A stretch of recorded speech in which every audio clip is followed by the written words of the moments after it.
ഹരേ Krishna. Yes പ്രഭു. ഹരേ കൃഷ്ണ.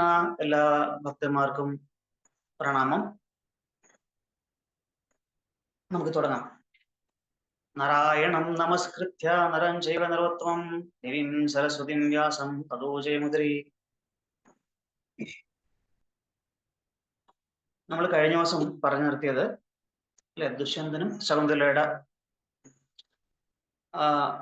സമാഗമവും അതിൽ അവർക്കുണ്ടായ പുത്രൻ ഭരതൻ എന്നറിയപ്പെടുകയും ആ ഭരതൻ ഭരിച്ച ദേശം എന്നുള്ള രീതിയിൽ നമ്മുടെ നാട് ഇന്ന് അറിയപ്പെടുന്ന ഭാരതം എന്നൊരു ആ ദേശത്തിന് ഭാരതം എന്ന പേരും കിട്ടി. നമ്മൾ പറഞ്ഞു. അപ്പോൾ ഈ അരക്കില്ലം തീയിട്ട് ഇവർ പോകുന്ന കാര്യങ്ങളൊക്കെ നമ്മൾ വിശദീകരിച്ചിരുന്നു. എങ്ങനെയാണ് ഹിമൻ തോളില് സ്വന്തം മാതാവിനെയും ഒക്കത്ത് നകുല സഹദേവന്മാരെയും രണ്ട് കൈകളിലായിട്ട് യുധിഷ്ഠിരനെയും അർജുനനെയും ഒക്കെ ചുമന്നിങ്ങനെ പോകുന്ന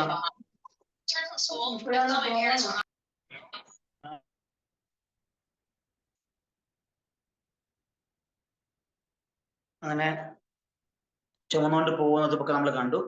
അത് കഴിഞ്ഞ് അദ്ദേഹം പോകുന്ന വഴിക്കുള്ള മരങ്ങളെയൊക്കെ നെഞ്ചുകൊണ്ട് തന്നെ തട്ടി തോൽപ്പിച്ച് വഴിയുണ്ടാക്കി അങ്ങനെ മുമ്പോട്ട് പോയിക്കൊണ്ടിരിക്കുന്ന ഭീമൻ. അങ്ങനെ നദികളും കാട്ടരുവികളും കാടും ഒക്കെ താണ്ടി അവര് വളരെ അവശരാവും അതല്ലേ. ഇത്രയും യാത്ര ചെയ്യുമ്പോൾ നടന്നുള്ള യാത്ര അത് ലക്ഷ്യമില്ലാത്ത യാത്രയാണ്. രാത്രി കടന്നു, ആ പകലായി, അങ്ങനെ പല ദിവസം ഇങ്ങനെ നടന്നുകൊണ്ടിരിക്കുകയാണ് അവര്. നടന്ന് ഈ പഞ്ചപാണ്ഡവരും മാതാവും ഒരു സ്ഥലത്തെത്തുമ്പോൾ അമ്മയ്ക്ക് ഒട്ടും എന്താ പറയാ ക്ഷീണിച്ചു, വെള്ളം കുടിക്കണം എന്ന് ആഗ്രഹം, ദാഹം തുടങ്ങും. അപ്പൊ അമ്മ പറയാണ്, ഇത്രയും മല്ലന്മാരായിട്ടുള്ള അല്ലെങ്കിൽ വില്ലാളി വീരനായിട്ടുള്ള അല്ലെങ്കിൽ യോദ്ധാക്കളായിട്ടുള്ള മക്കൾ, ക്ഷത്രിയ വീരന്മാരായിട്ടുള്ള മക്കളുണ്ടായിട്ടും ഒരിറ്റ് വെള്ളം തരാൻ ആർക്ക് കഴിയുന്നില്ലല്ലോ എന്നുള്ളൊരു എന്താ പറയാ മനോഗതം അല്ലെ അമ്മ പറയാണ്. ഇത് കേട്ട് ഭീമൻ വളരെ വിഷമവും. വീണ്ടും ഇവരെയൊക്കെ തന്നെ തോളിൽ ചുമന്നുകൊണ്ടും കയ്യിലെടുത്തുകൊണ്ടും നേരത്തെ പോലെ തന്നെ ഇവരെ കൊണ്ടങ്ങനെ നടക്കുകയാണ്. നടന്ന് ഒരു ആൽമര ചുവട്ടിൽ കൊണ്ട് ഇവരെല്ലാം ഇരുത്തിയിട്ട് അർജുനൻ പറയും, തൽക്കാലം ഇവിടെ വിശ്രമിച്ചോളൂ, അടുത്തെവിടെയോ ഒരു ജലപക്ഷികളുടെ ശബ്ദം കേൾക്കുന്നുണ്ട്, അപ്പോൾ അടുത്തൊരു ജലസ്രോതസ് എന്തായാലും ഉണ്ടാവും, ഞാൻ അവിടെ പോയിട്ട് കുറച്ച് വെള്ളം കൊണ്ടുവരാമെന്ന് പറഞ്ഞിട്ട് അദ്ദേഹം പോവാണ്. കുറച്ചധികം നടന്ന് ആ ജലാശയം നോക്കുമ്പോൾ വളരെ മനോഹരമായിട്ടുള്ള ജലാശയം, അതിൽ അദ്ദേഹം ഇറങ്ങി കൈയും കാലും കഴുകി വന്ന് പറയാ റിഫ്രഷ് ചെയ്തു. എന്നിട്ട് അവിടുന്ന് വെള്ളവും കുടിച്ച്, വേറെ പാത്രമൊന്നുമില്ല വെള്ളം കൊടുക്കാനായിട്ട്. അപ്പം സ്വന്തം മാതാവിനും സഹോദരങ്ങൾക്ക് വെള്ളം കൊടുക്കാനായിട്ട് അദ്ദേഹം എന്ത് ചെയ്യും, ഉത്തരീയമുണ്ട്, ഉത്തരീയത്തില് ജലം എടുത്തുകൊണ്ട് അതിൽ ജലം സംഭരിച്ചുകൊണ്ട്, അപ്പൊ ആ വെള്ളം വേറെ മാർഗമൊന്നുമില്ല, പാത്രത്തിൽ തന്നെയാണ് അങ്ങനെ ചെയ്യുന്നത് എന്നാണ് പറയുന്നത്.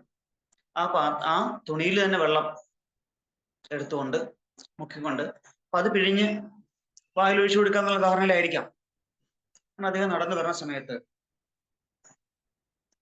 അദ്ദേഹത്തിന്റെ ആ കാണുന്ന കാഴ്ച അതിന്റെ ഹൃദയം അടങ്ങിപ്പോകും. കാരണം ഈ ആൽമര ചുവട്ടിൽ വെറും തറയില് പട്ടുമെത്തയില്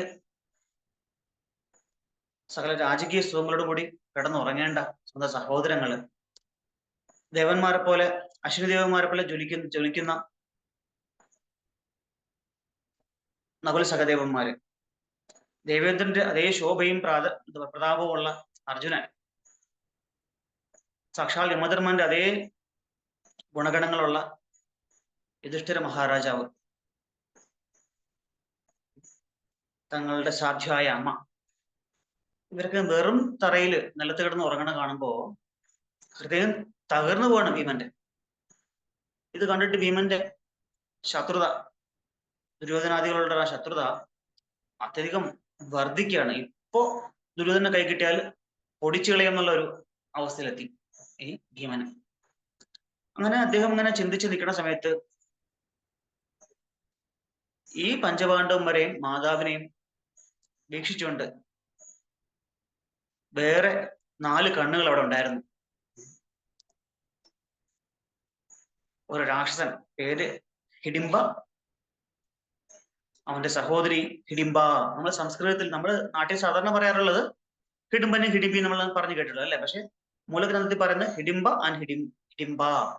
അതായത് സംസ്കൃതത്തില് ആ അകാരം ഒരു കൂടിയിട്ടുണ്ടെങ്കിൽ സ്ത്രീ ശബ്ദമാണ്. അപ്പൊ സ എന്ന് പറഞ്ഞാല് സഹ എന്ന് പറഞ്ഞാൽ അവൻ, സാ എന്ന് പറഞ്ഞാൽ അവൾ എന്നാണ്. അപ്പൊ ഈ ഒരു വാക്കില് അല്ലെങ്കിൽ ഒരു എന്താ പറയാ നാമശബ്ദത്തില് ഒരു അകാരം കൂടിയാൽ അത് സ്ത്രീ ശബ്ദമാണ്. അപ്പം ഹിഡിംബ എന്ന് സംസ്കൃതത്തിൽ പറഞ്ഞാൽ ആ പുരുഷൻ, ഹിഡിംബ എന്ന് പറഞ്ഞാൽ ആ അവന്റെ സഹോദരി. അപ്പൊ ഇവരുടെ ഭക്ഷണം എന്താണ്? നമ്മളെ പോലെ ചോറും ദാലും പപ്പടമൊന്നും അല്ല. ഇവരുടെ ഇഷ്ട ആഹാരം, രാക്ഷസന്മാരുടെ ആഹാരം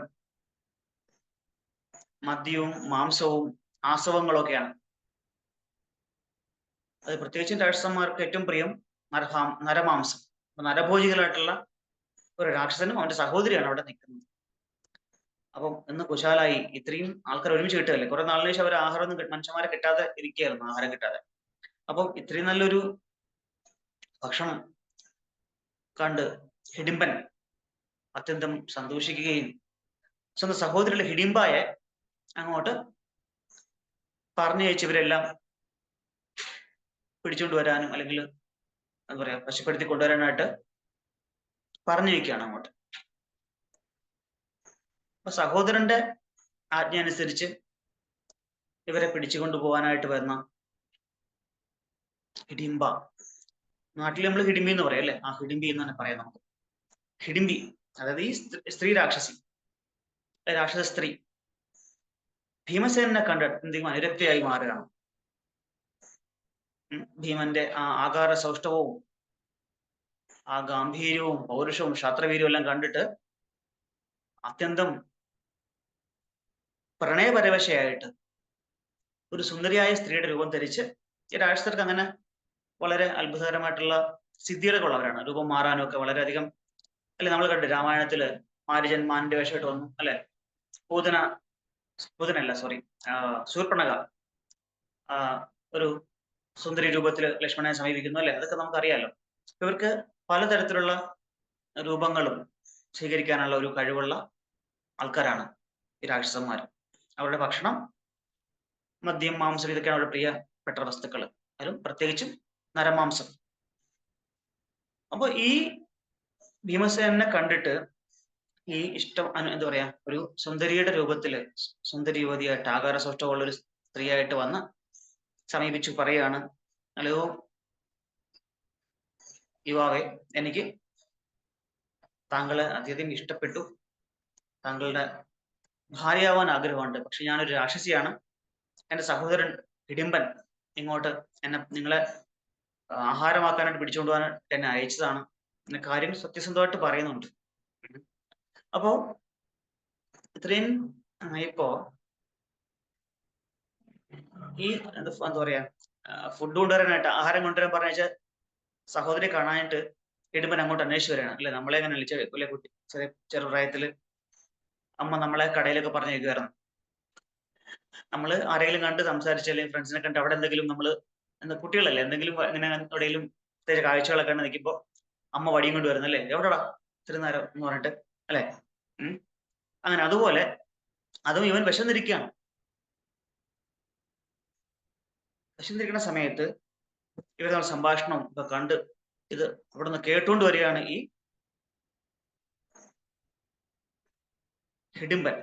അപ്പൊ ഈ ഹിഡിംബി പറയുന്നുണ്ട്, നിങ്ങളെ ഞാൻ അവിടെ നിന്ന് രക്ഷിക്കാം. എൻ്റെ സഹോദരൻ, എനിക്ക് അത്ര ഇഷ്ടപ്പെട്ടു നിന്നെ, അതുകൊണ്ട് എന്റെ സഹോദരന് നിന്നെ, നിന്റെ മാതാവിനെയും സഹോദരങ്ങളെയും ഞാൻ രക്ഷിച്ചോളാം. ഞാൻ എന്റെ ചുമലിൽ കയറിപ്പോൾ ഞാൻ നിങ്ങളെ എടുത്തുകൊണ്ട്, രാക്ഷസം അത്രയും അമാനുഷികമായ ശക്തിയുള്ള ആൾക്കാരാണ് രാക്ഷസവർഗം എന്ന് പറയുന്നത്. അപ്പൊ ചുമലിൽ എടുത്തുകൊണ്ട് ഞാൻ നിങ്ങളെ ചുമന്നുകൊണ്ട് ഇവിടെ വേറെ സ്ഥലത്ത്, അവൻ കാണാത്ത സ്ഥലത്ത് കൊണ്ട് നിങ്ങളെ കൊണ്ടുപോയിക്കൊള്ളാന്ന് പറയുന്നു. പക്ഷെ ക്ഷത്രിയവീരനായിട്ടുള്ള ഈ ഭീമസേനൻ അതൊക്കെ നിരാകരിക്കുകയാണ്.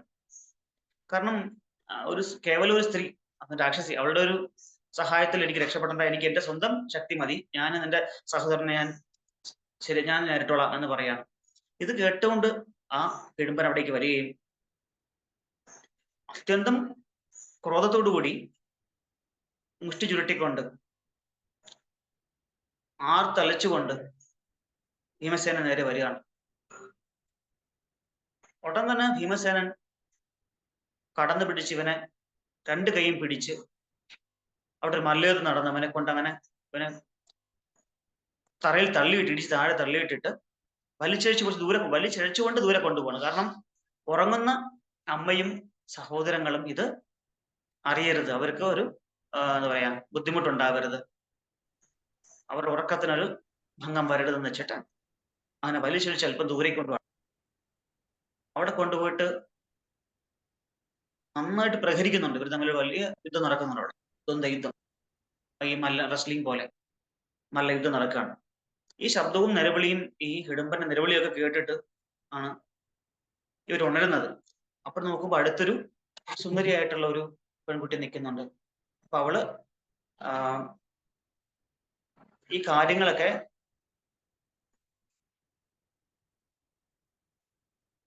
പറയുന്നുമുണ്ട്.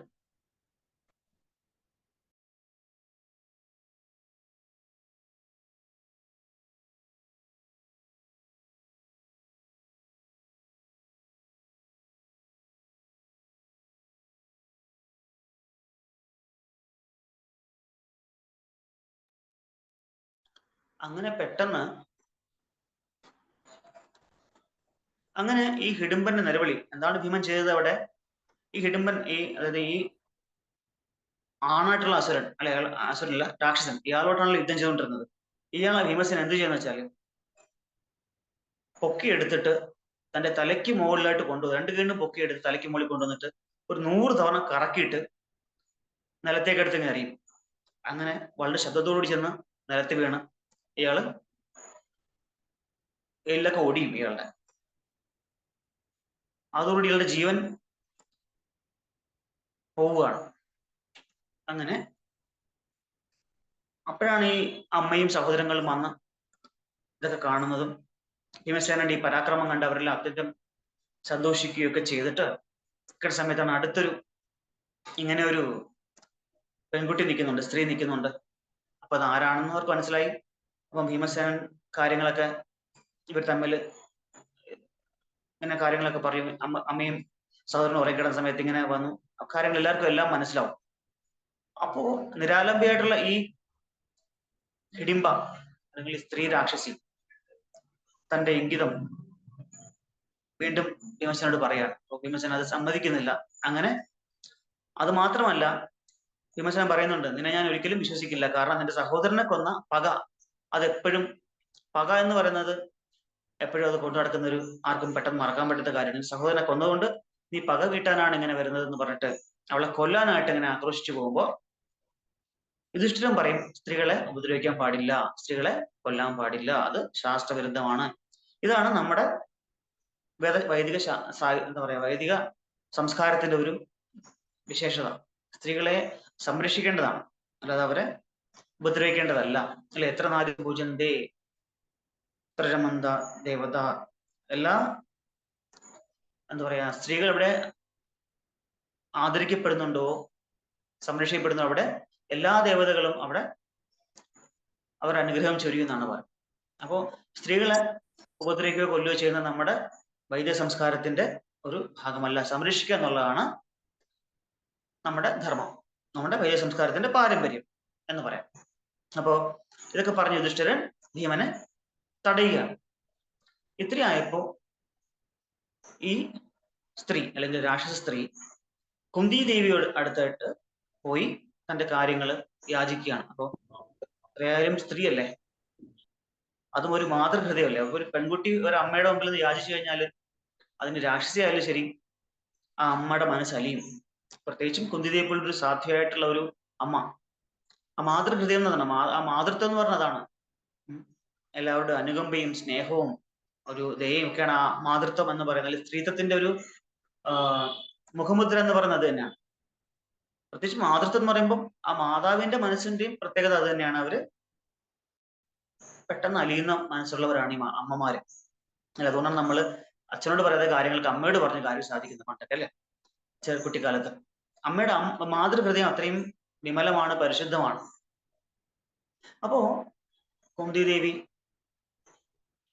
മറ്റ് പാണ്ഡവന്മാരോട് സംസാരിച്ച് ചർച്ച നടത്തിയ ശേഷം ഒരു തീരുമാനത്തിലെത്തും. അത് ഈ രാക്ഷസ സ്ത്രീയെ അറിയിക്കുകയും ചെയ്യും. എന്താണ് പറയുന്നത്? നിനക്ക് എന്റെ പുത്രൻ അത്ര ഇഷ്ടമാണെങ്കിൽ നിനക്ക് ഭീമനോടൊപ്പം നിനക്ക് കഴിയാം.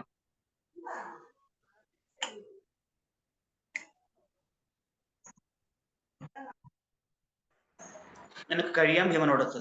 പക്ഷെ പകൽ സമയത്ത് നിങ്ങൾ ഒരുമിച്ച് പുറത്തേക്ക് പൊക്കോളൂ, കുഴപ്പമില്ല. പക്ഷെ രാത്രിയാകുമ്പോൾ തിരിച്ച് ഭീമനോട് എത്തിക്കണം എന്നുള്ളൊരു കണ്ടീഷൻ. അത് മാത്രമല്ല, ഒരു കണ്ടീഷൻ കൂടെ പറയുന്നു, ഒരു നിബന്ധന കൂടെ പറയുന്നുണ്ട്. നിനക്ക് എന്നാണോ ഭീമനിൽ നിന്നൊരു പുത്രൻ ഉണ്ടാവുന്നത് അതുവരെ നിങ്ങൾ ഒരുമിച്ച് ഉണ്ടാകാൻ പാടുള്ളൂ. അത് കഴിയുമ്പോൾ ഭീമൻ നമ്മുടെ അടുത്ത ലക്ഷ്യത്തിലേക്ക് ഞങ്ങൾ പോകും എന്ന് പറയാം. അപ്പൊ അതെല്ലാം സമ്മതിച്ച് ഈ രാക്ഷസി ഹിഡിംബയൊത്ത് ഭീമൻ അങ്ങനെ പകൽ സമയങ്ങളിലും നദികളിലും എന്താ പറയാ ജലാശയങ്ങളിലും വനാന്തരങ്ങളിലും വനങ്ങളിലും പർവ്വതങ്ങളിലൊക്കെ ഇങ്ങനെ താഴ്വരകളിലൊക്കെ ഇങ്ങനെ എന്താ പറയാ സഞ്ചരിച്ചുകൊണ്ടിരിക്കുകയാണ്, ആനന്ദത്തോട് സഞ്ചരിച്ചുകൊണ്ടിരിക്കുകയാണ്. അങ്ങനെ കുറച്ചുനാൾ കഴിയുമ്പോ എന്നിട്ട് എന്നും രാത്രിയാവുന്ന മുമ്പായിട്ട് ഭീമനെ തിരിച്ചു കൊണ്ടാക്കുന്നുണ്ട് ഇവിടെ ഈ രാക്ഷസിക്ക് അത്രമാത്രം ഇഷ്ടമാണ് ഈ ഭീമനോട്. അങ്ങനെ കുറച്ചുനാൾ കഴിയുമ്പോൾ ഈ രാക്ഷസി ഗർഭവതിയാവുകയും ഒരു പുത്രന് ജന്മം നൽകുകയും ചെയ്യും. ആ പുത്രൻ ജനിക്കുന്ന മാത്രമേ തന്നെ വളർന്നൊരു കുമാരനായിട്ട് മാറും. പക്ഷെ കാണാൻ ഒരു രാക്ഷസ രൂപമാണ്. ദംഷ്ടകളും കോമ്പല്ലുകളും ഒരു ഭീമാകാരമായ രൂപവും ഒക്കെയാണ് ഈ കുട്ടിയുടെ രൂപം. കണ്ടാൽ ആരും ഭയക്കുന്ന തരത്തിലുള്ള നമ്മുടെ രാക്ഷസന്മാരെന്ന രാക്ഷസ രൂപം, ആ രാക്ഷസ രൂപമാണ് ആ കുട്ടിക്കുള്ളത്. അത് കണ്ടിട്ട്, അത് മാത്രമല്ല, കുട്ടിക്ക് പ്രത്യേകത ഉണ്ട്. ഈ കുട്ടിയുടെ പേരെന്താണ്? ആർക്കെങ്കിലും പറയാമോ?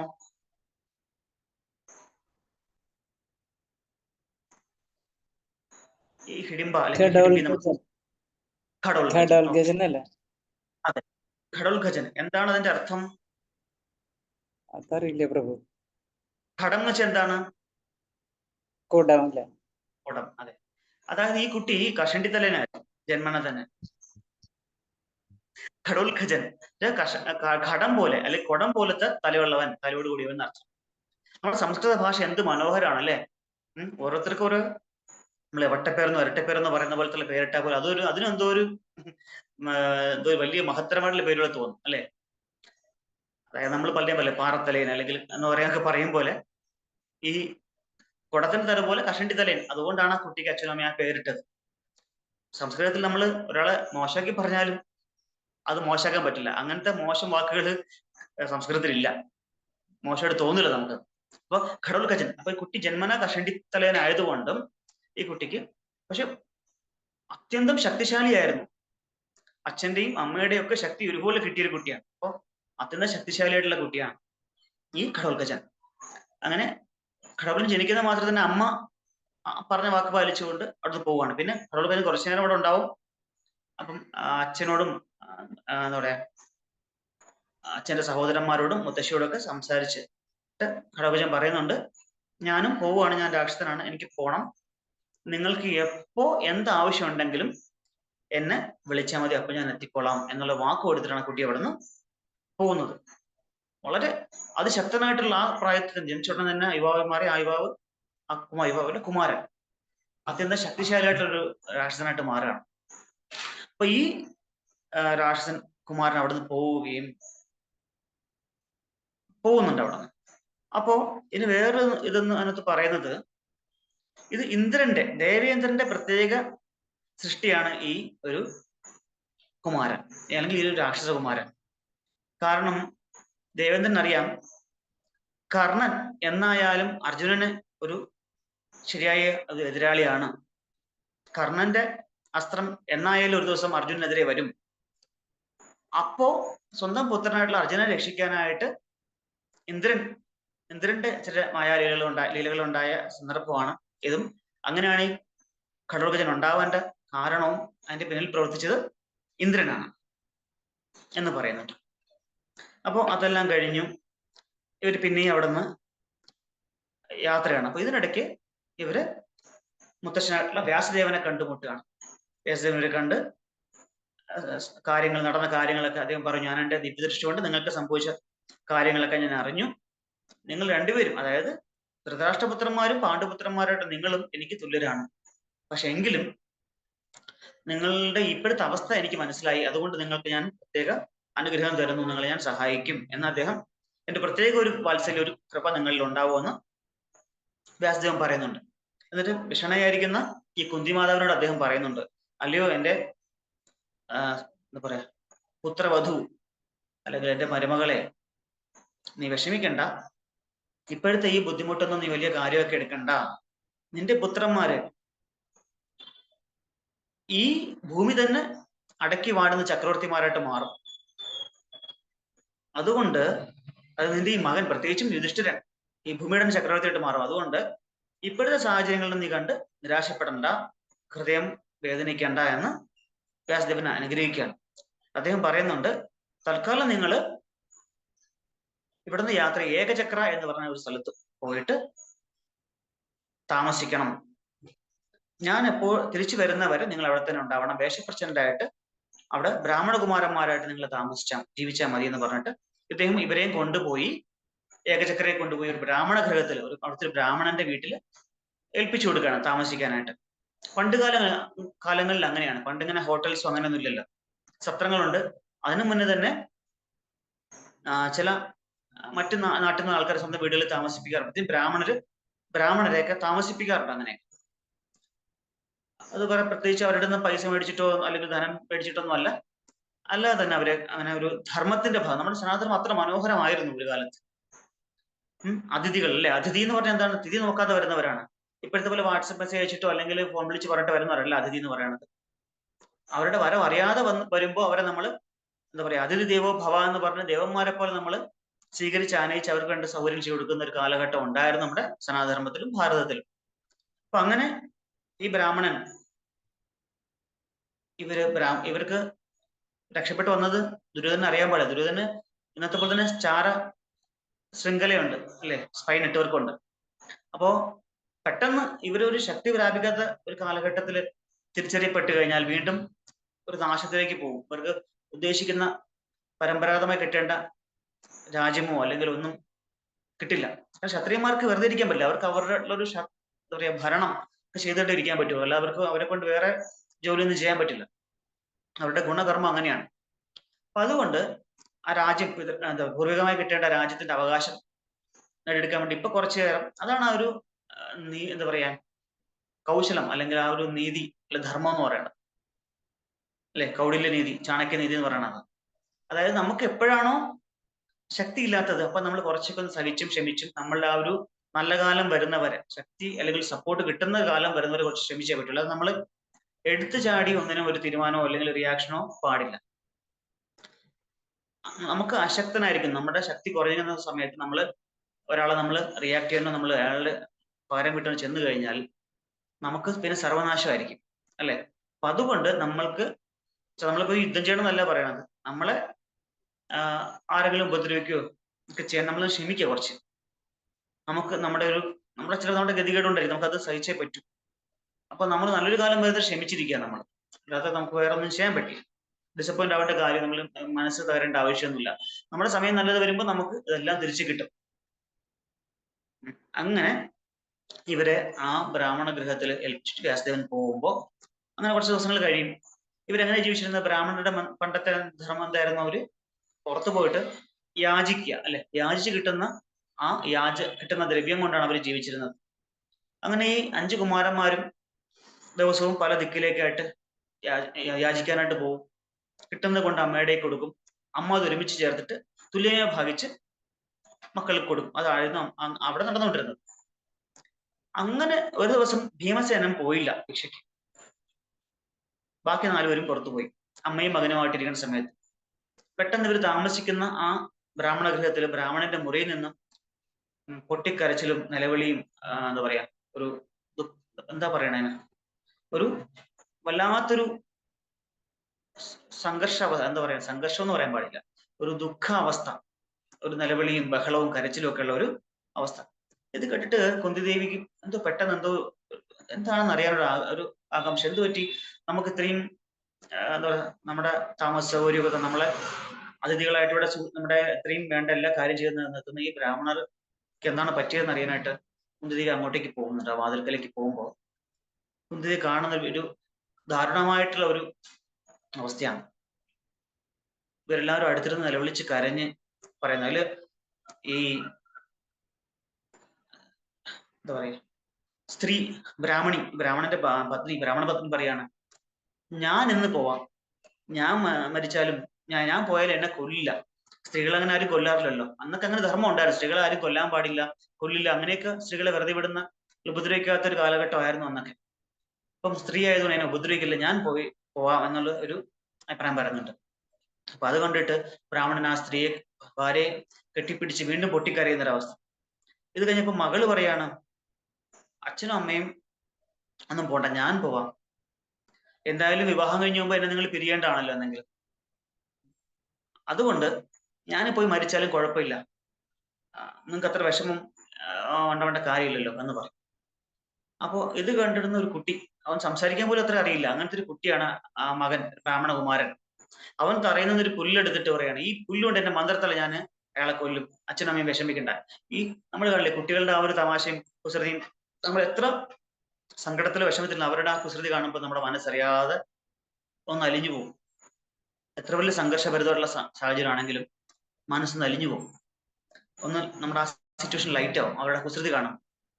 അങ്ങനെ ഈ അച്ഛനും അമ്മയും ഈ കുഞ്ഞിനെ കെട്ടിപ്പിടിച്ച് വീണ്ടും കരയാണ്. ഇതെല്ലാം ആയപ്പോ കുന്തിദേവി ആ വാതിൽക്കൽ നിന്ന് ഉള്ളിലേക്ക് കയറി ചോദിക്കണം, അല്ലയോ ബ്രാഹ്മണ, എന്താണ് പ്രശ്നം? നിങ്ങളിൽ എത്രത്തോളം വിഷമിക്കാനും ദുഃഖിക്കാനും കരയാനും എന്താണ് കാരണം? എന്നെ കൊണ്ടും എന്റെ മക്കളെ കൊണ്ടും പറ്റുന്നതാണെങ്കിൽ ഞങ്ങൾ സഹായിക്കാം. അപ്പോ ബ്രാഹ്മണൻ പറയണം, അല്ലയോ ദേവി, ആരെ കൊണ്ട് ഞങ്ങൾ രക്ഷിക്കാൻ പറ്റില്ല, ഞങ്ങൾ എന്താ പറയാ, രക്ഷിക്കാൻ പറ്റില്ല, ഞങ്ങൾ അങ്ങനെ ഒരു ദുരിതത്തിലാണ്. എന്തായാലും പറയൂ, ഞാൻ എന്നെ കൊണ്ട് പറ്റുന്നത് ചെയ്യാം. അപ്പോഴ് ആ ബ്രാഹ്മണൻ പറയാണ്, ഞങ്ങളുടെ ഈ സ്ഥലത്തിന്റെ അധിപൻ, ഈ നഗരത്തിന്റെ അധിപനായിട്ടുള്ള ഒരു രാക്ഷസൻ, ഒരു നരഭോജിയായിട്ടുള്ള രാക്ഷസൻ, പേര് ഭഗൻ എന്നാണ്. ഭഗനാണ് ഈ ദേശത്തിന്റെ സംരക്ഷകൻ. അപ്പൊ അയാൾ വളരെ ശക്തിശാലിയാണ്. അയാൾ സംരക്ഷിക്കുന്ന കാരണം ഇവിടെ വേറെ ആരും ആക്രമിക്കാൻ വരാറില്ല. പക്ഷേ അതിന് പകരം അയാളുടെ ആഹാരം ഞങ്ങളാണ് നോക്കേണ്ടത്, ഈ നഗരത്തിലുള്ളവരെ നോക്കേണ്ടത്. ആഹാരം കൊടുക്കുന്നതിനും കുഴപ്പമില്ല, ഒരു കാളവണ്ടി നിറയെ ആഹാരവും, കാളവണ്ടിയല്ല, ഒരു പോത്ത് വണ്ടിയാണ് ഉദ്ദേശിക്കുന്നത്. ഒരു വണ്ടിയിൽ 2 പോത്തുകളെ കെട്ടിയ ഒരു വണ്ടിയിൽ നിറയെ ആഹാര പദാർത്ഥങ്ങളായിട്ട് ഒരു മനുഷ്യൻ ആ വണ്ടി തെളിച്ചു പോകണം. അയാൾ ഈ ഭക്ഷണം മാത്രമല്ല കഴിക്കുക, ആ 2 പോത്തുകളെയും കഴിക്കും, പിന്നെന്താ, ഈ കൊണ്ടുവന്ന ആളെയും കഴിക്കും. ഇതാണ് അയാളുടെ ഒരു സ്ഥിരം പരിപാടി. അപ്പൊ അങ്ങനെ ഈ ടേൺ വെച്ച് ഓരോ കുടുംബക്കാർക്കും ഓരോ ദിവസം കിട്ടും. അപ്പോൾ കുറച്ച് മാസങ്ങൾ അല്ലെങ്കിൽ വർഷങ്ങൾ കഴിയുമ്പോൾ ഓരോ ഫാമിലിക്കും ഈ ഒരു ചാൻസ് കിട്ടും. പക്ഷേ ബ്രാഹ്മണൻ പറയണേ, എനിക്ക് പകരം ആളെ വിടാനായിട്ടുള്ള സാമ്പത്തിക ആവശ്യം എനിക്കില്ല. പണ്ടൊക്കെ അടിമ കച്ചവടം കൊണ്ടുവന്ന കാലഘട്ടമാണല്ലോ, അടിമകളെ കൊണ്ടുവരുന്നത്. അപ്പൊ നമുക്ക് പൈസ കൊടുത്താൽ പകരം ആളെ കിട്ടും ഇങ്ങനെ കൊടുത്തയക്കാനായിട്ട്. അപ്പൊ അങ്ങനെ പകരം ആളെ അയക്കാൻ ഇടയിൽ പൈസയും സാമ്പത്തിക ആവശ്യമൊന്നും ഇല്ല എന്ന് പറയാം. അപ്പോ കുന്തി പറയും, ഇത്രേ ഉള്ള കാര്യം, എനിക്ക് 5 മക്കളുണ്ട്, അതിൽ ഒരാളെ ഞാൻ വിട്ടോളാം, കുഴപ്പമില്ല. അപ്പോ ബ്രാഹ്മണൻ പറയും, ഞാൻ അത്ര ഒരു കടോല ഹൃദയനൊന്നും അല്ല, എന്റെ വീട്ടിൽ ആശ്രയിച്ച് നിൽക്കുന്ന നിങ്ങളിൽ ഒരാളെ കൊന്നിട്ട് എനിക്കൊന്നും നേടാനില്ല. ഞങ്ങൾ ഒരുമിച്ച് ഫാമിലിയായിട്ട് ഞങ്ങൾ പൊക്കോളാം, ഞങ്ങൾ 4 പേരും മരിക്കണേ മരിച്ചോട്ടെ എന്നുള്ളൊരു, ഒരുമിച്ച് പോയി കഴിഞ്ഞാൽ അത്രയും ആർക്കും ഒരു വിഷമം ഉണ്ടാവില്ലല്ലോ എന്ന് പറഞ്ഞിട്ട് നിൽക്കുമ്പോ അമ്മ പറയും, വേണ്ട, എന്റെ മക്കള് ശക്തന്മാരാണ്. അതിൽ പ്രത്യേകിച്ചും എന്റെ ഭീമൻ, അവനിപ്പോ അടുത്തിടെ ഒരു നരഭോജി രാക്ഷസനെ കൊന്നത് ഞാൻ നേരിട്ട് കണ്ടതാണ്. അതുകൊണ്ട് എന്റെ മക്കൾക്കൊന്നും സംഭവിക്കില്ല എന്ന് നല്ല ഉറപ്പുണ്ട് എനിക്ക്. അതുകൊണ്ട് താങ്കൾ വിഷമിക്കണ്ട എന്ന് അമ്മ പറയാണ്. ഇത് കേട്ടിട്ട് ബ്രാഹ്മണനും അത് സമ്മതിക്കുന്നു. കുന്തിദേവിയുടെ ഈ ഒരു വാക്കുകൾ കേട്ട് അദ്ദേഹം അത് അംഗീകരിക്കുകയാണ്. അപ്പോ ഇത്രയായപ്പോഴത്തേക്കും സന്ധ്യാവാറായപ്പോ ഭിക്ഷാടനത്തിന് പോയ മറ്റ് പാണ്ഡവന്മാര് തിരിച്ചെത്തുകയാണ്. യുധിഷ്ഠിരൻ വന്നോടെ തന്നെ ഭീമന്റെ മുഖം കണ്ടിട്ട് വല്ലാത്തൊരു വിഷമല്ല, ഒരു വല്ലാത്തൊരു എന്തോ ഒരു വലിയൊരു ഒരു ഉദ്യമം ചെയ്യാനായിട്ട് പോകുന്ന പോലെ തോന്നി. ഇതുകൊണ്ട് യുധിഷ്ഠിരൻ അമ്മയോട് ചോദിക്കണം, അമ്മേ എന്താണ് ഭീമന്റെ ആകെ ഒരു മാറ്റം? ഭീമനത് അമ്മ പറഞ്ഞപ്പോൾ തന്നെ സന്തോഷമായി. കാരണം സ്വന്തം ശൗര്യം കാണിക്കാൻ ഒരു അവസരം കൂടെ കിട്ടുകയാണ്. അപ്പൊ ഭീമൻ വളരെ സന്തോഷവാനായി, അല്ലെ? നമ്മളെല്ലാം അങ്ങനെയാണ്. നമ്മുടെ ഒരു ടാലന്റ് പുറത്ത് കാണിക്കാനുള്ള സാഹചര്യം കിട്ടിയാൽ നമ്മൾ വളരെ സന്തോഷമായിരിക്കും നമുക്ക്. അത് ഭീമന് സന്തോഷമാണ്. പക്ഷെ ഭീമൻ എന്തോ ഒരു തയ്യാറെടുപ്പുകൾ നടത്തുന്ന പോലെ യുധിഷ്ഠിരൻ മനസ്സിലായി. ഇത് കണ്ടിട്ട് അമ്മയോട് ചോദിച്ചു. അമ്മ പറയാണ് ഇങ്ങനെ ഒരു സംഭവം, ഈ കഥകളൊക്കെ അമ്മ പറഞ്ഞു കൊടുക്കുകയാണ്, ഈ സാഹചര്യങ്ങൾ. അപ്പം യുധിഷ്ഠിരൻ വളരെയധികം വിഷമിക്കും. അമ്മ എന്ത് കണ്ടിട്ടാണ് ഇങ്ങനെ ഒരു തീരുമാനം എടുത്തത്? അന്ന് രാത്രി ആ നരഭോജി നമ്മളെ കൊല്ലാൻ വന്നപ്പോഴത്തേക്ക് ഭീമസേന ഉള്ളതുകൊണ്ടാണ് നമ്മൾ രക്ഷപ്പെട്ടത്. നമ്മുടെ ഒരു ആശ്രയം ഭീമനാണ്. ഈ ഭീമനെ കണ്ടുകൊണ്ടാണ് നമ്മുടെ നഷ്ടപ്പെട്ട രാജ്യമൊക്കെ തിരിച്ചു കിട്ടും എന്നുള്ളൊരു ആഗ്രഹം ഇപ്പോഴും ഉള്ളത്. ഭീമനിൽ പറ്റിയ നമ്മുടെ അവസ്ഥ എന്താവും അമ്മേ? നമ്മളെ ചുമലിത്തോളം എന്താ പറയാ, ഇത്രയും ദൂരം ചുമന്നുകൊണ്ട് വന്ന് നമ്മളെ ഇത്രയും രക്ഷിച്ച് നമ്മുടെ ജീവൻ നിലനിർത്താൻ കാരണമായിട്ടുള്ള ഭീമനെ തന്നെ കൊലയ്ക്ക് കൊടുക്കാൻ അമ്മയ്ക്ക് എങ്ങനെ തോന്നി എന്നൊക്കെ ചോദിക്കും. അപ്പൊ കുന്തിദേവി കാര്യങ്ങളെ പറഞ്ഞ് യുധിഷ്ഠിരൻ മനസ്സിലാക്കുകയാണ്, മകനെ അങ്ങനെയല്ല, ഭീമസേനന് ചെയ്യാൻ പറ്റുമത്, നിങ്ങളെ കൊണ്ട് പറ്റും, നിങ്ങളെ കൊണ്ട് പറ്റത്ത്, നിങ്ങൾ അത്ര അനുഗ്രഹീതരായിട്ടുള്ള കുട്ടികളാണ്, അതുകൊണ്ട് നിങ്ങളെ കൊണ്ട് പറ്റും. അങ്ങനെ അമ്മ അങ്ങനെ പല കാര്യങ്ങളും പറഞ്ഞ് യുധിഷ്ഠിരനെ സമ്മതിപ്പിക്കുകയാണ്. അപ്പോ ഇവർക്ക് ആഹാരം കൊണ്ടുവരുന്ന സമയമായി. 2 പോത്തുകളെ കെട്ടിയ വണ്ടിയിൽ ആഹാരങ്ങൾ നിറച്ചു. പോത്തമാണ്ടി അങ്ങനെ തെളിച്ചുകൊണ്ട് പാട്ടൊക്കെ പാടി ഭീമസേന അങ്ങനെ പോവാണ്. ഈ ഭഗൻ വസിക്കുന്നത് ഒരു കാട്ടിലാണ്. അപ്പൊ കാട്ടിലെത്തി രാത്രി ഏതാണ്ട് ഇരട്ടി. ഭീമസേനൻ അവിടെ ഇരുന്ന്, ഭീമസേനൻ മൃഗോദരനാണല്ലോ, ഭീമസേനൻ വളരെ വിശപ്പുള്ള മനുഷ്യനാണ്, അല്ലെ? അപ്പൊ ഭീമസേനൻ എന്ത് ചെയ്തു? അവിടെ അങ്ങ് ഇരുന്നിട്ട് ഈ പൊതികളൊക്കെ തുറന്ന് കുട്ടികളൊക്കെ തുറന്ന് സമാധാനമായിട്ടിരുന്ന് കഴിച്ചുകൊണ്ടിരിക്കുകയാണ്. കഴിച്ചുകൊണ്ടിരിക്കുന്ന സമയത്ത് കുറേ കഴിച്ചുകൊണ്ടിരിക്കുന്ന സമയത്ത് നമ്മുടെ ഭഗൻ അവിടെ വരികയാണ്. കാരണം അദ്ദേഹത്തിന് ഡിന്നറിന് സമയമായപ്പോൾ അദ്ദേഹം ഇങ്ങോട്ട് ഇറങ്ങി വന്നു. സ്ഥിരം സമയം അറിയാമല്ലോ. എന്നിട്ടും ഈ ആനക്കൊല്ലാത്തന്റെ പുറത്തിറങ്ങി വന്നപ്പോൾ ഉണ്ട് ഇങ്ങനെ കൊണ്ടുവന്ന ആഹാരം ഒരുത്തരോടൊന്ന് കഴിക്കുകയാണ്. അതുകൊണ്ട് ദേഷ്യം വന്നിട്ട് ഈ ഭഗൻ 2 കൈയും കൊണ്ട് ഭീമന്റെ പുറകിൽ അടിച്ചു. അടി കൊണ്ടിട്ടും ഒരു കൊതുക് കടിച്ച ഒരു റിയാക്ഷൻ പോലും ഇല്ലാതെ ഭീമസേന വളരെ ശ്രദ്ധയോടുകൂടി ഭക്ഷണം കഴിച്ചുകൊണ്ടിരിക്കുകയാണ്. ഇത് കണ്ടപ്പോൾ ഇയാൾക്ക് വീണ്ടും ദേഷ്യമായി. ഭീമസേന ഒന്നും ശ്രദ്ധിച്ചില്ല. സമാധാനം എല്ലാം കഴിച്ചു കഴിഞ്ഞ് പോയി കൈയെ കഴുകി തിരിച്ചു വന്നപ്പോൾ വീണ്ടും കൈയൊക്കെ ഒന്ന് കഴുകി. അപ്പോഴത്തേക്ക് ഇയാൾ വീണ്ടും വന്നിട്ട് അടിക്കാനായിട്ട് വരികയാണ്. ഉടൻ തന്നെ ഭീമസേനൻ തുടങ്ങി അങ്ങോട്ട് അടി. ഭീമസേനെ കാണുമ്പോൾ മാത്രം തന്നെ ഇയാൾ ഒരു മരവും പിഴുതുകൊണ്ട് അടിക്കാനായിട്ട് വരികയാണ്. ഭീമസേനൻ വേറൊരു മരം പിഴുത് അങ്ങോട്ട് അടിച്ചു. അങ്ങനെ ഇവര് കുറേ സമയം ആ ഒരു യുദ്ധം മരങ്ങൾ കൊണ്ട്, ആ പ്രദേശത്തെ മരങ്ങളൊക്കെ ഏകദേശമൊക്കെ തീർന്നു. മൊട്ടക്കുന്ന് പോലെ അവിടുത്തെ ആ ഒരു കാട്. അങ്ങനെ വളരെ ശക്തിയേറിയതുണ്ട് യുദ്ധം നടന്നുകൊണ്ടിരിക്കുകയാണ്.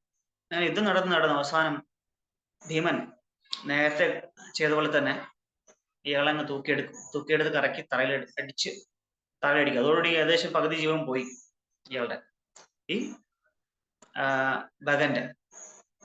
നമ്മളും ഈ ഭഗൻ വളരെയധികം ഈ ആഹാരപ്രിയനാണ്. നമ്മൾ ചിലർ പറയാറുണ്ടല്ലേ, നീ എന്താടാ ഭഗനാണെന്ന് ചോദിക്കാറുണ്ട്. അത്യധികം ഒരുപാട് ആഹാരം കഴിക്കുന്ന ആൾക്കാരെ കാണും. അപ്പൊ ഭഗനും അങ്ങനെയായിരുന്നു. ഈ ഭഗനെ തറയിലെടുത്ത് അടിച്ച് വലത് ഒരു കൈ പിടിച്ച് പുറകിലോട്ട് വെച്ച് വലിച്ച് തല പിന്നെ പുറകിലോട്ട് കമഴ്ത്തി കിടത്തി ആദ്യം ഇവന്റെ നെഞ്ചത്ത് കയറിയിരുന്നു. 2 മുട്ടും നെഞ്ചിലിങ്ങനെ വയറിലിങ്ങനെ എന്താ പറയാ താഴ് ബലം പ്രയോഗിച്ച് അമർത്തിയിട്ട് 2 കൈകൊണ്ട് നെഞ്ചത്തിടിക്കുന്നു. ഇടിച്ചിടിച്ചാണ് കൊല്ലുന്നത്. ഇടിച്ചിടിച്ച് ഏകദേശം ചത്ത പോലെ ആവും. എന്നിട്ട് പിന്നെ കമഴ്ത്തി കിടത്തിയ അയാളെ കൈയും ഒക്കെ പിടിച്ച് പുറകോട്ട് വലിച്ച് കഴുത്തും പിടിച്ച് പുറകോട്ട് വലിച്ചിങ്ങോട്ട് ബാക്കിലോട്ട് വലിക്കും. പുറകോട്ട് വലിച്ചെടുക്കുമ്പോൾ ഇയാളുടെ എല്ലൊക്കെ പൊട്ടി ഇയാള് അവിടെ തീരും. ഈ ഭഗന്റെ കഥ കഴിഞ്ഞു. അങ്ങനെ ഇയാളെ വലിച്ചഴിച്ചുകൊണ്ട് നഗരമധ്യത്തിൽ ഇടും. രാത്രിയല്ലേ, ഇട്ടിട്ട് സ്വന്തം എന്താ പറയാ ഐഡന്റിറ്റി പുറത്ത് കാണിക്കാൻ പാടില്ലല്ലോ, തിരിച്ചറിയാൻ പാടില്ലല്ലോ ആരും. അപ്പൊ അങ്ങനെ വീണ്ടും ആ ബ്രാഹ്മണന്റെ ഗൃഹത്തിൽ ഒന്നും അറിയാത്ത പോലെ ഇദ്ദേഹം പോവാണ്. പിറ്റേ ദിവസം രാവിലെ ആയപ്പോൾ ആൾക്കാരെല്ലാം കൂടി ഈ ശവം കണ്ടിട്ട് അത്ഭുതപ്പെട്ടു. ആരാണിത് ചെയ്തത്, ആരാണിത് ചെയ്തത്, ഇയാളെ കൊന്നത് ആരാണ്, ഇത്രയും ശക്തനായിട്ടുള്ള ഈ മകനെ കൊന്നത് ആരാണെന്ന് അറിയാനായിട്ട് എല്ലാവർക്കും ആകാംക്ഷയായി. അപ്പൊ അവര് നോക്കി, അന്നത്തെ രജിസ്റ്റർ ഒക്കെ എടുത്ത് നോക്കി. രജിസ്റ്റർ നോക്കുമ്പോൾ പറയില്ല ഇന്നാണ് ആരാണ് ഡ്യൂട്ടി എന്നുള്ളത് അറിയാൻ പറ്റും. അങ്ങനെ അവർ കണ്ടുപിടിക്കും, ഇന്ന ബ്രാഹ്മണന്റെ ആണ് പോവാൻ, അദ്ദേഹം ഊഴമായിരുന്നു എന്ന് അപ്പൊ കണ്ടുപിടിച്ച് ആ വീട്ടിൽ പോയി ചോദിക്കും, അല്ലയോ ബ്രാഹ്മണ, തലേദിവസം ഇന്നലെ പോകേണ്ടത് അങ്ങയുടെ കുടുംബത്തിനായിരുന്നല്ലോ, ആരാണ് പോയത്, ആരാണ് ഇയാളെ കൊന്നത് എന്നൊക്കെ ചെയ്യുമ്പോൾ, അപ്പോ കുന്തി മാതാവ് ഈ ഒരു സഹായം വാഗ്ദാനം ചെയ്യുമ്പോൾ ബ്രാഹ്മണനോട് ഒരു സത്യം ചെയ്ത് വാങ്ങിച്ചിരുന്നു. ഞങ്ങൾ ആരാണെന്നോ, ഞങ്ങളാണോ എന്റെ മക്കളാണ് ഇയാളെ കൊന്നതെന്നോ, അല്ലെങ്കിൽ ഈ പ്രശ്ന സൊല്യൂഷൻ കണ്ടുപിടിച്ചത് ഞങ്ങളാണെന്നോ ആരും അറിയാൻ പാടില്ല. ഞങ്ങളുടെ ഐഡന്റിറ്റി, ഞങ്ങളുടെ എന്താ പറയാ ആ ഒരു രഹസ്യം, ഞങ്ങൾ ആരാണെന്നൊന്നും ആരും അറിയാൻ പാടില്ല, ഞങ്ങളാണ് ഇതിനകത്ത് ഇടപെട്ടെന്ന് അറിയാൻ പാടില്ല എന്ന് ഒരു വാക്ക് സത്യം ചെയ്ത് മേടിക്കുന്നുണ്ട് ബ്രാഹ്മണന്റെ കയ്യിൽ നിന്ന്. അപ്പൊ അതുകൊണ്ട് ബ്രാഹ്മണൻ എന്ത് ചെയ്തു, ഇവർ ചോദിക്കുന്ന സമയത്ത് ബ്രാഹ്മണൻ പറയും, ഇന്നലെ ഇവിടെ ഒരു ഋഷി വന്നിട്ടുണ്ടായിരുന്നു, അതിശക്തൻ അമാനുഷികനുള്ള ഋഷി.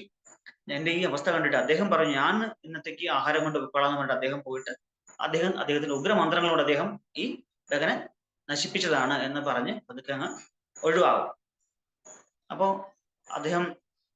ബ്രാഹ്മണൻ കള്ളം പറയാൻ പാടില്ലെന്നുണ്ട്. പക്ഷെ ഇതാണ് ധർമ്മശാസ്ത്ര ഗ്രന്ഥങ്ങൾ പഠിക്കണം എന്ന് പറയുന്നത്. ധർമ്മശാസ്ത്ര ഗ്രന്ഥങ്ങളിൽ ഒരു രണ്ട് ധർമ്മം ഒരേ സമയത്ത് നമ്മൾ പാലിക്കപ്പെടേണ്ടി വരുമ്പോൾ, വിരുദ്ധമായിട്ട് ചെയ്യേണ്ടി വരികയാണെങ്കിൽ നമ്മൾ ആദ്യം ഉയർന്ന ധർമ്മത്തിന് പ്രാധാന്യം കൊടുത്തിട്ട് താഴ്ന്ന ധർമ്മത്തെ നമ്മൾ അവഗണിക്കേണ്ടി വരും. ഇവിടെ ഈ 5-1-6 ആൾക്കാരുടെ ജീവൻ, കാരണം ഇവര് ശക്തിയില്ലാതിരിക്കുന്ന അവസ്ഥയാണ്, അധികാരമോ ശക്തിയില്ലാത്ത അവസ്ഥയാണ്. ഇപ്പൊ ഇവരെ മറ്റവര് പറഞ്ഞ പോലെ തിരിച്ചറിഞ്ഞു കഴിഞ്ഞാൽ ഇവരുടെ ജീവ അപകടത്തിലാണ്. ഇത്രയും 6 പേരുടെ ജീവൻ രക്ഷിക്കണം എന്നുള്ള ഉന്നതമായ ധർമ്മം പാലിക്കുന്നതിന് വേണ്ടിയിട്ട് ഒരു ധർമ്മം ചെറുതായിട്ട് ആ സാഹചര്യത്തിൽ ചെറുതായിട്ട് എന്താ പറയാ താഴ്ന്ന ഒരു ധർമ്മമായിട്ടുള്ള കാര്യം അദ്ദേഹം ഒഴിവാക്കി. എന്നിട്ട് വലിയ ധർമ്മത്തിന് അദ്ദേഹം അത് പാലിച്ചു. ഇങ്ങനെയാണ് ധർമ്മശാസ്ത്ര ഗ്രന്ഥങ്ങൾ നമ്മൾ പാലിക്കേണ്ട. ധർമ്മശാസ്ത്ര ഗ്രന്ഥങ്ങൾ അറിയണം, എങ്കിലും അതങ്ങനെ ചെയ്യാൻ പറ്റും. കാരണം ഉന്നതമായ ധർമ്മത്തിന് വേണ്ടിയിട്ട് താഴ്ന്ന ധർമ്മം നമുക്ക് ത്യജിക്കാം എന്ന് പറയുന്നുണ്ട്. അങ്ങനെ ആ അവസ്ഥയെല്ലാം കഴിഞ്ഞു. അങ്ങനെ കുറച്ചു ദിവസം കഴിയുമ്പോഴത്തേക്കും ഒരു ബ്രാഹ്മണൻ, ഒരു സഞ്ചാരിയായിട്ടുള്ള ബ്രാഹ്മണൻ, പല ദേശങ്ങളും താണ്ടി പല നാടുകളും കാടുകളും ഒക്കെ താണ്ടി വരുന്ന ഒരു ബ്രാഹ്മണൻ ഈ ബ്രാഹ്മണ ഗൃഹത്തിൽ എത്തുകയാണ്.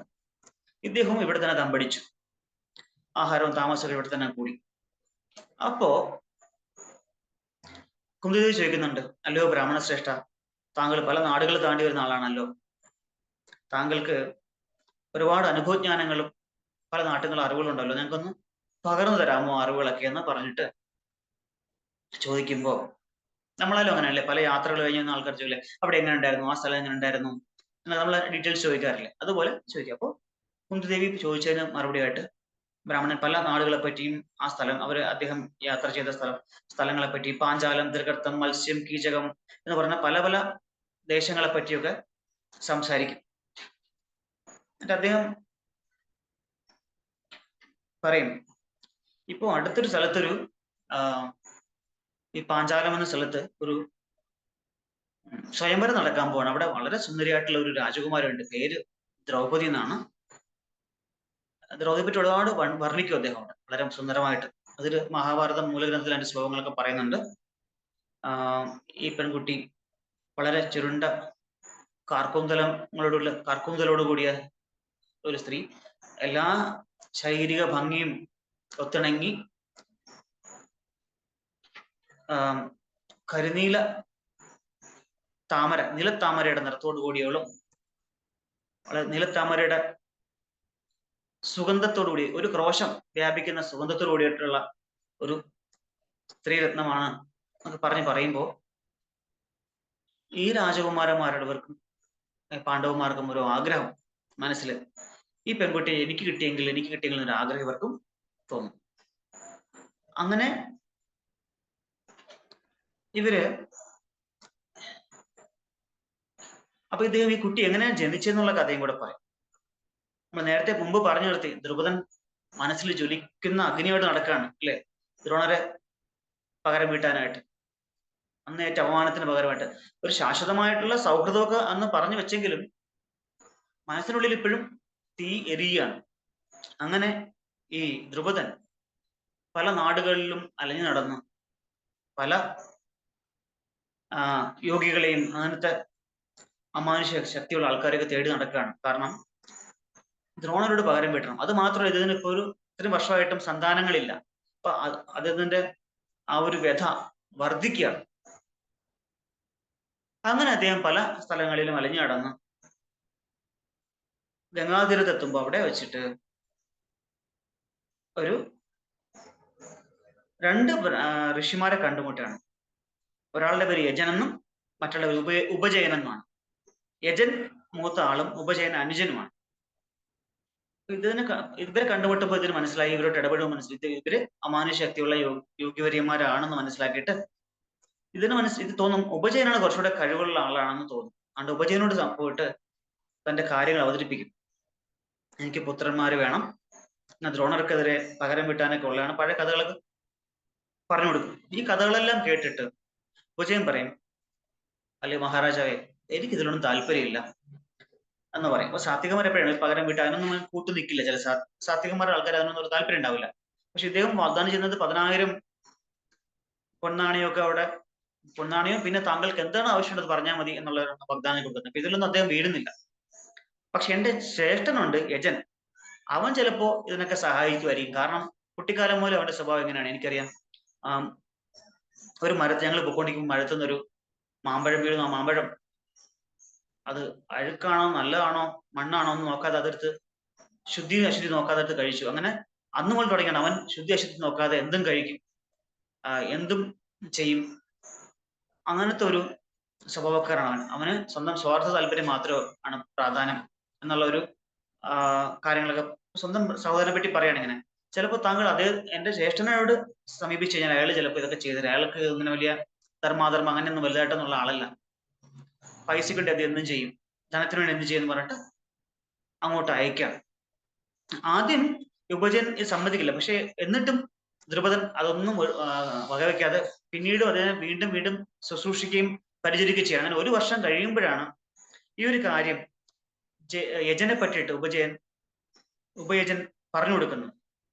യജനും ഉപയജനുമാണ് കേട്ടോ. ഉപയജൻ യജനെ പറ്റിയുള്ള ഈ കാര്യങ്ങൾ പറഞ്ഞു കൊടുക്കണം. അങ്ങനെ ഇത് കേട്ടിട്ട് മനസ്സിലോടെ പക്ഷെ ദ്രുപദന് ഇഷ്ടം ഈ ഉപയജനെയാണ്. എന്നിട്ടും ഇദ്ദേഹം പറഞ്ഞ കാരണം ശരി എന്തെങ്കിലും നടക്കട്ടെ എന്ന് യജനോട് ഒരു കാര്യം പറയണം. യജൻ വളരെ സന്തോഷത്തോടുകൂടി സ്വീകരിക്കും. കാരണം ഇത്തിരി 10,000 പൊന്മണം കിട്ടുമെന്ന് പറയുമ്പോൾ അദ്ദേഹം വളരെ സന്തോഷം എന്ന് പറഞ്ഞിട്ട് ഉപജയനെ തന്നെ. പക്ഷെ യജൻ പറയും എനിക്കത്ര വലിയ പ്രാഗൽഭ്യമൊന്നുമില്ല, അനുജനാണ് ഇതിലൊക്കെ യജ്ഞാതി കാര്യങ്ങൾക്ക് ഭയങ്കരമായിട്ട് വളരെ നല്ല പ്രാധാന്യം എന്താ പറയാ പ്രാഗൽഭ്യമുള്ളത്. അപ്പോൾ യജൻ ഇത് ഏറ്റെടുത്തിട്ട് ഉപജയനോട് വേണ്ട അറേഞ്ച്മെന്റ്സ് ഒക്കെ ചെയ്യാനായിട്ട് പറയും, ഹോമത്തിലുള്ള ഒരുക്കങ്ങൾ ചെയ്യാനായിട്ട്. അങ്ങനെ ഇവർ പോയിട്ട് ഹോമം ചെയ്യും. വലിയ രാജാക്കന്മാർക്കാണല്ലോ അവർക്ക് അത്യന്ത സമ്പത്തും ഒക്കെ ഉള്ളത് കാരണം ഏത് യജ്ഞവും ചെയ്യാൻ പറ്റും. അപ്പൊ യജ്ഞം ചെയ്ത് ഈ യജ്ഞത്തില് കിട്ടുന്ന ഒരു പായസം അല്ലെങ്കിൽ ഒരു നിവേദ്യം പ്രസാദം എന്നാണ് പറയും, അത് കഴിക്കാനായിട്ട് ദ്രുപദന്റെ പത്നിയെ വിളിക്കണം. അപ്പൊ ആ സമയത്ത് ദ്രുപദന്റെ പത്നി ആ മഹാറാണിയുടെ വായിൽ കുറച്ച് എന്താ പറയാ കേസർ എന്ന് പറയാ എന്താ ഈ കുങ്കുമപ്പൂവ് അതുപോലെ തന്നെ സുഗന്ധദ്രവ്യങ്ങളൊക്കെ ഇട്ട് വായിൽ ചവച്ചുകൂട്ടുന്ന സമയമാണ്. അപ്പൊ അതുകൊണ്ട് ദേവി പറയും, മഹാറാണി പറയും ഞാനൊന്ന് വായ കഴുകി വൃത്തിയാക്കിയിട്ട് വരട്ടെ എന്ന് പറഞ്ഞു. അപ്പൊ യജൻ പറയും ഇല്ല അതിനൊന്നും സമയമില്ല, യജ്ഞപ്പത്ത് തീർക്കണം എന്ന് പറഞ്ഞാൽ പെട്ടെന്ന് എന്ത് ചെയ്യും, ഈ പായസം എടുത്ത് അഗ്നിയിലിട്ട് ഒഴിക്കുകയാണ്. ഉടൻ തന്നെ അഗ്നിയിൽ നിന്ന് അതിസുന്ദരനായിട്ടുള്ള ഒരു കിരീടമൊക്കെ ധരിച്ച് കയ്യിലൊരു വാളുമേന്തി ഒരു കുമാരൻ പ്രത്യക്ഷപ്പെടും. ആ കുമാരൻ ഉടൻ തന്നെ അവിടെ നിന്ന് ഇറങ്ങി വന്ന് ഒരു രഥത്തിൽ കയറി അവിടെ നിന്ന് ആ രഥത്തിൽ അങ്ങോട്ടും ഇങ്ങോട്ടും എന്താ പറയാ അങ്ങോട്ടും യാത്രയാണ്, സഞ്ചരിക്കുകയാണ്. ഇതൊക്കെ കണ്ട് മറ്റു പാഞ്ചാലന്മാരെല്ലാം വളരെ സന്തോഷപ്പെടും. ഇങ്ങനൊരു പുത്രന് ഇങ്ങനൊരു ആള് വന്നല്ലോ നമ്മുടെ കുലത്തിലേക്ക് എന്നുള്ള ഒരു സന്തോഷത്തില് നിൽക്കുന്ന സമയത്താണ് രണ്ടാമത് അതൊരു പെൺകുട്ടികളുണ്ടാവും. അതാണ് ഈ ഞാൻ പറഞ്ഞ പോലെ വളരെ സുന്ദരിയായിട്ട് എല്ലാ അംഗലാവണ്യങ്ങളൊത്ത ഒരു പെൺകുട്ടി കുമാരി. ആ കുമാരി എന്താ പറയാ കരിങ്കുഴലി ആയിട്ടുള്ള അത്രയും കാർക്കൂന്തലോട് കൂടി ഒരു പെൺകുട്ടി. അവൾക്ക് നീലത്താമരയുടെ നിറത്തോടു കൂടി, നീലത്താമരയുടെ സുഗന്ധത്തോടു കൂടിയുള്ള ഒരു പെൺകുട്ടി അവതരിക്കുന്നു, അവിടെ പ്രത്യക്ഷപ്പെടുന്നു. അങ്ങനെ ഈ രണ്ട് കുട്ടികളെയും കാണുമ്പോൾ പാഞ്ചാലിന്റെ ഭാര്യ അല്ലെ ദ്രുപദന്റെ ഭാര്യയ്ക്ക് ഒരു ആഗ്രഹം.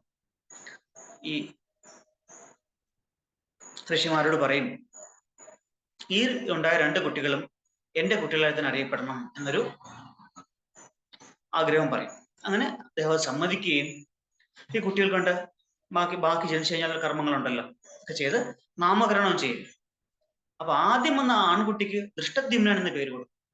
കാരണം അശരീരം ഉണ്ടാവും, ഈ കുട്ടി താങ്കളുടെ ആഗ്രഹം സാധിക്കും, ദ്രോണന്റെ വധിക്കും, നാശത്തിന് കാരണമാകും എന്ന കുട്ടിയായിട്ട് മാറും എന്ന് അല്ലെങ്കിൽ അശരീരി ആകാശവാണിയും ഉണ്ടാവും. ഇത് കഴിഞ്ഞിട്ട് ഈ പെൺകുട്ടിക്ക് ഈ കരിനീല നിറമായതുകൊണ്ട്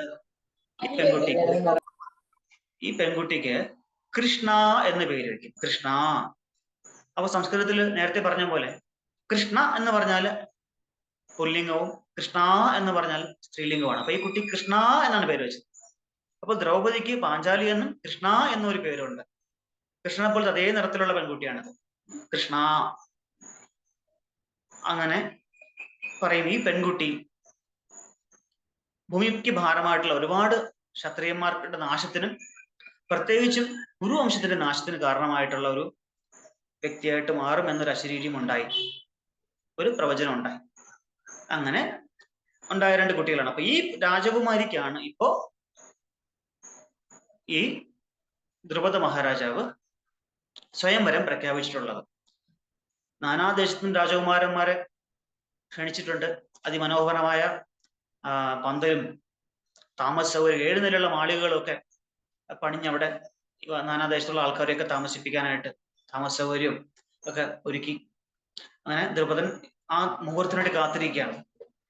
അപ്പൊ ഇതിനിടയ്ക്ക് ഇവിടേക്ക് വ്യാസദേവൻ വരുന്നുണ്ട് ഈ തന്റെ പൗത്രന്മാരെ കാണാനായിട്ട്.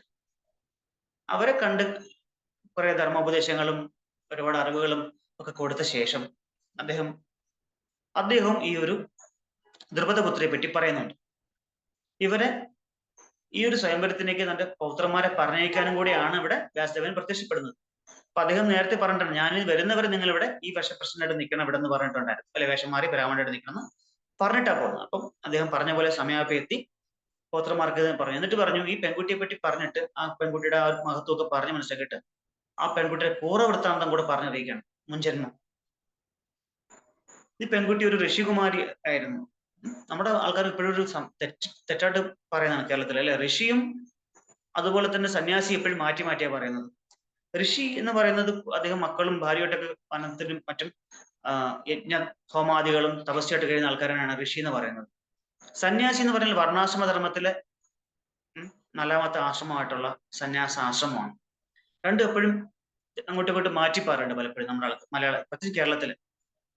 സന്യാസിക്ക് ഭാര്യയും കുട്ടികളൊന്നും ഉണ്ടാവില്ല, അവര് സർവസംഘ പരിത്യാഗികളാണ്. ഋഷിമാർ അങ്ങനെയല്ല, അവർ കുടുംബവും മക്കളും ഒക്കെ ഉണ്ടാവും. അപ്പൊ അങ്ങനെ ഋഷിയുടെ ഒരു ഋഷിപുത്രിയായിരുന്നു ഈ ഒരു ഋഷികുമാരി ഉണ്ടായിരുന്നു. ഈ ഒരു ഋഷിയുടെ പേരൊന്നും എടുത്ത് പ്രത്യേകിച്ച് പറയുന്നില്ല. അപ്പൊ ഈ ഋഷികുമാരിക്ക് മുൻജന്മ കർമ്മത്തിന്റെ ദോഷമായിട്ട് വിവാഹം നടക്കാൻ തടസ്സങ്ങൾ, ഇല്ല, നമുക്ക് ഇപ്പോഴും പലർക്കും വിവാഹം നടക്കുന്നില്ല, അങ്ങനെ ഒക്കെ പ്രശ്നങ്ങൾ പലരും പറയാറുണ്ട്. നമ്മുടെ ജീവിതത്തിൽ എന്തൊക്കെ വരുന്നു അതൊക്കെ മുൻജന്മ കർമ്മങ്ങളുടെ ബാക്കി പത്രമാണ്, ഈ ശരീരം കിട്ടുന്ന ഉൾപ്പെടെ. അപ്പൊ മുൻജന്മ അല്ലെ, മുൻജന്മ കൃതം പാപം വ്യാധിരൂപേണ, വ്യാധിയായിട്ടും മനോവ്യാധിയായിട്ടും ഒക്കെ മുൻജന്മകൃതമായിട്ടുള്ള പാപങ്ങളൊക്കെ നമ്മളെ ബാധിക്കാറുണ്ട്. ആ മുൻജന്മകൃത പാപങ്ങളെ തീർക്കാനാണ് നമ്മൾ കൃഷ്ണാബോധം പ്രാക്ടീസ് ചെയ്യണം, അല്ലെങ്കിൽ കൃഷ്ണഭക്തി പരിശീലിക്കണം, എന്താ പറയാ, നാമജപം ചെയ്യണം എന്നൊക്കെ സേവനം ചെയ്യണം എന്നൊക്കെ പറയണം, അല്ലെ. കർമാണി നിർദഹതി കിന്തുജ ഭക്തി ഭാച. നമ്മൾ ഭക്തി പ്രാക്ടീസ് ചെയ്യുമ്പോൾ പരിശീലിക്കുമ്പോൾ നമ്മുടെ കർമ്മങ്ങൾ എരിഞ്ഞു പോവാണ്, നമ്മൾ അതൊക്കെ മുക്തരന്മാരാണ്. ഇവിടെ ഈ പെൺകുട്ടിക്ക് മുൻജന്മ കർമ്മങ്ങൾ കൊണ്ട് ഒരു മംഗല്യഭാഗ്യമില്ലാത്തൊരവസ്ഥയാണ്. ഈ പെൺകുട്ടി എന്ത് ചെയ്തു, പോയിട്ട് കഠിനമായ തപസ്യ ആരംഭിച്ചു. കഠിനമായ തപസ് ആരംഭിച്ചു കഴിയുമ്പോൾ ശിവനെ പ്രാർത്ഥിച്ചാണ് തപസ് അനുഷ്ഠിക്കുന്നത്. അപ്പൊ മഹാദേവൻ പ്രത്യക്ഷപ്പെടുകയും, അല്ലയോ ഭവതി മുനികുമാരി, താങ്കൾക്ക് വേണ്ട വരങ്ങൾ ചോദിച്ചോളൂ എന്ന് പറയുമ്പോൾ ഈ ഒറ്റ ഉദ്ദേശത്തിലാണല്ലോ ഈ പെൺകുട്ടി അല്ലെങ്കിൽ മുനികുമാരി അവിടെ തപസ് അനുഷ്ഠിച്ചത്. അപ്പൊ ആ മഹാദേവനെ കണ്ട് ഈ ഒരു പറഞ്ഞു ചോദിക്കുമ്പോൾ ഒരു എക്സൈറ്റ്മെന്റ്, എന്താ പറയാ, ഒരു അത്ഭുത ചകിതയായിട്ട് എന്താണ് ഒരു പെട്ടെന്ന് ആ ഒരു എക്സൈറ്റ്മെന്റ് നമ്മളാലും അങ്ങനെയല്ലേ, പല കാര്യം പെട്ടെന്ന് ഓർക്കപ്പുറത്ത് പെട്ടെന്ന് വരുമ്പോൾ നമുക്ക് എന്ത് ചെയ്യണം എന്നുള്ളത് നമ്മളൊരു ആകെ ഒരു അന്താളിച്ചു പോകും. ആ ഒരു അന്താളിപ്പിൽ ഈ പെൺകുട്ടി എനിക്ക് ഉത്തമമായിട്ടുള്ള ഒരു ഭർത്താവ് വേണം, എനിക്ക് ഉത്തമമായിട്ടുള്ള ഭർത്താവ് വേണം എന്ന് 5 പ്രാവശ്യം പറഞ്ഞു.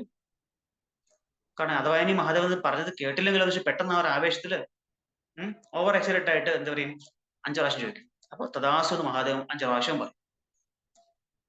അങ്ങനെ മഹാദേവന്റെ അനുഗ്രഹത്തിൽ അപ്പൊ മഹാദേവൻ പറയും നിനക്ക് പരാക്രമികളായിട്ടുള്ള 5 ഭർത്താക്കന്മാരുണ്ടാവും.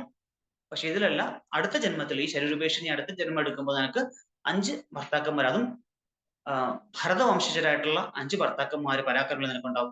അപ്പൊ ഈ പെൺകുട്ടി പറയുന്നുണ്ട് എനിക്ക് ഒരു ഭർത്താവ് മതി. പറയും ഇല്ല, അത് വിധിയുടെ ഒരു തീരുമാനമാണ്, വിധിയാണ്. നീ 5 പ്രാവശ്യം ചോദിച്ചു, നിനക്കത് പിന്നീട് മനസ്സിലാവും, 5 ഭർത്താക്കന്മാരെ നീ സ്വീകരിക്കേണ്ടതാണെന്ന് പറഞ്ഞിട്ട് മഹാദേവൻ അനുഗ്രഹിച്ച് തിരിച്ചു പോകണം. അപ്പൊ ആ പെൺകുട്ടി ജീവിതം അവസാനിപ്പിച്ച് അടുത്ത ജന്മം കൈക്കൊള്ളുന്നതാണ് ഈ ദ്രുപദപുത്രിയായിട്ടുള്ള കൃഷ്ണ അല്ലെങ്കിൽ പാഞ്ചാലി അല്ലെങ്കിൽ ദ്രൗപദി ആയിട്ട് വരുന്നത്. അപ്പൊ നമുക്ക് ഇന്നത്തേക്ക് ഇവിടെ നിർത്താം. അടുത്ത ക്ലാസ്സിന് സമയമായി. ഹരേ കൃഷ്ണ. ആർക്കെന്തെങ്കിലും ചോദിക്കാനോ പറയാനുണ്ടെങ്കിൽ ആവാം. ഹരേ കൃഷ്ണ.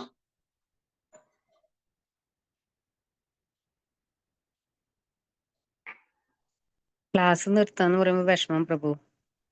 നല്ല രസം കേട്ടോണ്ട് ഇങ്ങനെ ഇരിക്കും.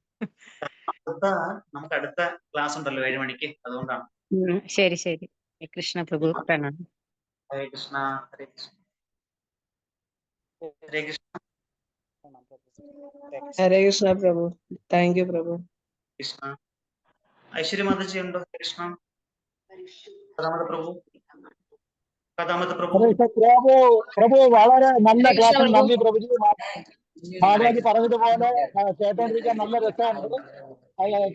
ക്ലാസ് നിർത്തുന്നതെന്ന് പറയുമ്പോൾ സങ്കടമുണ്ട് പ്രഭു. നല്ല ക്ലാസ് ആയിരുന്നു. നന്നായിരുന്നു. നല്ല രസമാണ്. താങ്ക് യു പ്രഭു. Thank you. താങ്ക് യു പ്രഭു. ഹരേ കൃഷ്ണ. ഹരേ കൃഷ്ണ. അപ്പൊ എന്തെങ്കിലും ചോദിക്കാനൊക്കെ ഉണ്ടെങ്കിൽ നിങ്ങൾക്ക് എഴുതി വെക്കാം. നമുക്ക് അടുത്ത പ്രാവശ്യം അപ്പൊ നമുക്ക് അടുത്ത ക്ലാസ് പ്രിപ്പയർ വെച്ചാൽ നമുക്ക് അത് ആദ്യം തന്നെ ചോദിക്കാം. നമുക്ക് ക്ലാസ് തുടങ്ങുമ്പോൾ നമുക്ക് ചോദിക്കാം വേണമെങ്കിൽ. അത് ക്ലിയർ ആയിട്ട് നമുക്ക് മുമ്പോട്ട് പോവാം. എന്തായാലും സ്ഥിരം വരുന്നവര് അങ്ങനെ ഉണ്ടെങ്കിൽ എഴുതി വെച്ചാൽ മതി കേട്ടോ. അപ്പൊ വന്നിട്ട് ആദ്യം തന്നെ അതിലുള്ള ചോദ്യങ്ങൾ ചോദിച്ച് അതിന്റെ ക്ലിയർ ചെയ്തിട്ട് നമുക്ക് അടുത്തിലോട്ട് പോവാം അടുത്ത പ്രാവശ്യം. ഹരേ കൃഷ്ണ. അപ്പൊ നമുക്ക് നിർത്താമല്ലോ. ക്ലോസ് ചെയ്യാം പ്രഭു. ഹരേ കൃഷ്ണ. താങ്ക് യു പ്രഭു. ഓക്കെ. ജ്യോതിർമായി സീതാമാതാജി ക്ലോസ് ചെയ്തോളാം. Thank you. ഓക്കെ പ്രഭു. ഹരേ കൃഷ്ണ.